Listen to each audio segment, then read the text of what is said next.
बात महाराष्ट्र की, क्योंकि दिशा सालियान की मौत पर महाराष्ट्र की सियासत में उबाल पुनः दिखाई देने लगा। देखिए, सालियान के पिता ने मामले में आदित्य ठाकरे की कथित भूमिका की जांच के लिए बॉम्बे हाई कोर्ट में एक याचिका दाखिल की है। दरवाजा खटखटाया है। अब इस पर विभिन्न राजनीतिक दलों की ओर से प्रतिक्रियाएं आने लगी हैं। शिवसेना यूबीटी नेता संजय राउत ने इस पर प्रतिक्रिया दी और कहा कि मैंने पुलिस जांच देखी है, यह एक दुर्घटना थी, हत्या नहीं थी। उसके पिता ने घटना के 5 साल बाद याचिका दायर की है। पूरा राज्य इस याचिका के पीछे की राजनीति जानता है। वहीं दूसरी ओर महाराष्ट्र के मंत्री संजय शिरसाट ने कहा, सालियान की मौत संदिग्ध थी। आज उनके पिता ने खुलकर बात की है। उन्होंने अब हाईकोर्ट का दरवाजा खटखटाया है। इस सवाल में दोषी पाए जाने वालों को जेल भेजा जाएगा। एससीपी विधायक रोहित पवार ने कहा है कि दिशा सालियान के पिता कोर्ट गए हैं, उन्होंने आदित्य ठाकरे का नाम लिया, लेकिन हमें यकीन है कि आदित्य ठाकरे का इससे कोई लेना देना नहीं है।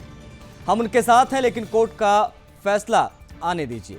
अगर कोई व्यक्ति न्याय पाने की कोशिश कर रहा है तो उसे न्याय मिलना चाहिए।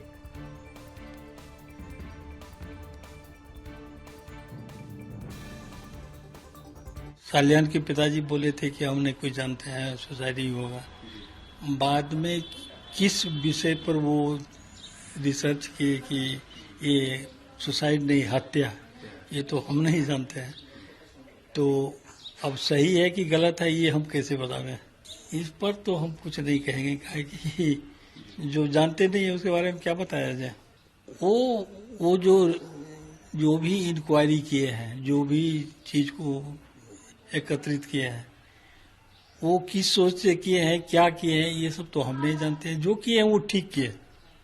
अभी चाहते हैं और अगर इस तरह से जो हुआ है वो निष्कर्ष तो कम से कम निकलेगा कि आखिर वो सुसाइड था या हत्या था।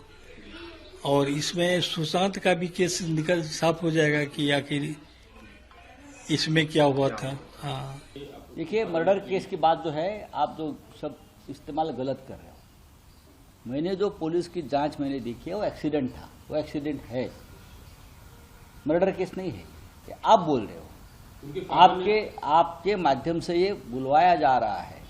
5 साल के बाद उसके पिताजी ने ये एक पिटीशन दायर किया है। ये पिटीशन के पीछे क्या राजनीति है ये पूरे राज्य को मालूम है। 5 साल, मेरी बात पूरी नहीं हुई है। 5 साल में बार बार इस बारे में प्रश्न चिन्ह उठाने, जो भी ऑनरेबल कोर्ट का जो भी आदेश होगा उसका पालन किया जाएगा।